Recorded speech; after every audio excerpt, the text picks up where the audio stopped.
নয়াদিল্লিতে BGB BSF সীমান্ত বৈঠকেও push in নিয়ে পাল্টাপাল্টি অবস্থান ধরে রেখেছে বাংলাদেশ ও ভারত। ঢাকার পক্ষ থেকে নথিবিহীন এসব মানুষ ঠেলে দেওয়াকে অবৈধ জানিয়ে কঠোর অবস্থান নেয় বিজিবি। তবে আইন মেনেই অবৈধ বাংলাদেশিদের প্রত্যাবাসন করা হচ্ছে বলে দাবি নয়াদিল্লির।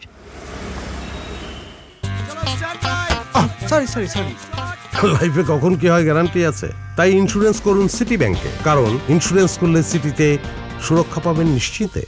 দুই বাহিনীর মহাপরিচালক পর্যায়ের দ্বিতীয় দিনের বৈঠকে সীমান্তে হত্যা, অবৈধ অনুপ্রবেশকারীদের তথ্য যাচাই বাছাইয়ের দীর্ঘসূত্রিতা, মাদক ও পণ্য চোরাচালান, সীমান্তে অবৈধ স্থাপনা নির্মাণ সহ বিভিন্ন বিষয়ে দুই পক্ষই নিজেদের অবস্থান তুলে ধরে। বুধবার তৃতীয় দিনের আলোচনার পর জয়েন্ট রেকর্ড অফ ডিসকাশন চূড়ান্ত করা হবে। বৃহস্পতিবার যৌথ বিবৃতির মাধ্যমে সম্মেলন সমাপ্তির কথা রয়েছে।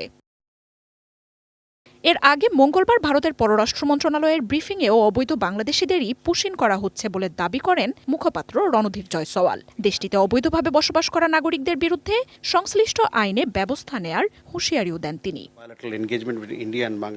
বাংলাদেশের পক্ষ থেকে বিশ্বের যে কোনো দেশে অবৈধভাবে বাস করা বাংলাদেশিদের আইনি প্রক্রিয়ায় ফেরত আনার প্রতিশ্রুতির কথা তুলে ধরা হয়। তবে সম্প্রতি সীমান্তে একতরফাভাবে ভারতের পুশিনের ঘটনায় উদ্বেগ ও উত্তেজনা সৃষ্টি হয়েছে। বিশেষ করে রাতের আঁধারে বিএসএফের পুশিন চেষ্টার ঘটনায় দেশ জুড়েই তীব্র সমালোচনা দেখা দেয়। এদিকে সীমান্তে দুই দেশের চলমান উত্তেজনার মধ্যেই এই সপ্তাহে পশ্চিমবঙ্গ সফরে আসছেন কেন্দ্রীয় স্বরাষ্ট্রমন্ত্রী অমিত শাহ। শুভেন্দু অধিকারীর নেতৃত্বাধীন বিজেপির সরকার গঠনের পর শনিবার অমিত শাহের প্রথম এই সফরে সীমান্ত ও অভিবাসন সংক্রান্ত নানা ঘোষণা আসতে পারে বলে ধারণা করা হচ্ছে।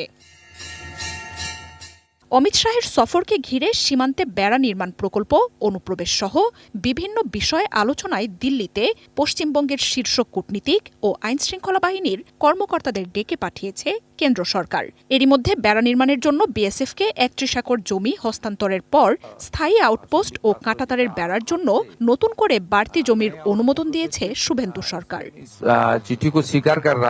গত শুক্রবার বিএসএফের ত্রিপুরা ফ্রন্টিয়ার হেডকোয়ার্টারে সীমান্ত নিরাপত্তা সংক্রান্ত বৈঠকে নজরদারি ব্যবস্থা আধুনিকীকরণ, সীমান্ত নিরাপত্তা বজায় রাখতে বিএসএফের সাথে বেসামরিক প্রশাসনকেও যুক্ত করার ঘোষণা দেন অমিত শাহ। সীমান্ত এলাকাগুলোতে অর্থনৈতিক ও সম্পত্তি লেনদেনের নজরদারি, অবৈধ অস্ত্র ও হুমকি মোকাবিলায় সংশ্লিষ্ট এলাকাগুলোতে বাসিন্দাদের প্রশিক্ষণের নির্দেশনাও দেন তিনি। অমিত শাহের সফরের পর আগামী ২০ জুন প্রধানমন্ত্রী নরেন্দ্র মোদীরও পশ্চিমবঙ্গ সফরের কথা রয়েছে। মার্জিয়া উপমা, ওয়ান ইন্টারন্যাশনাল ডেস্ক।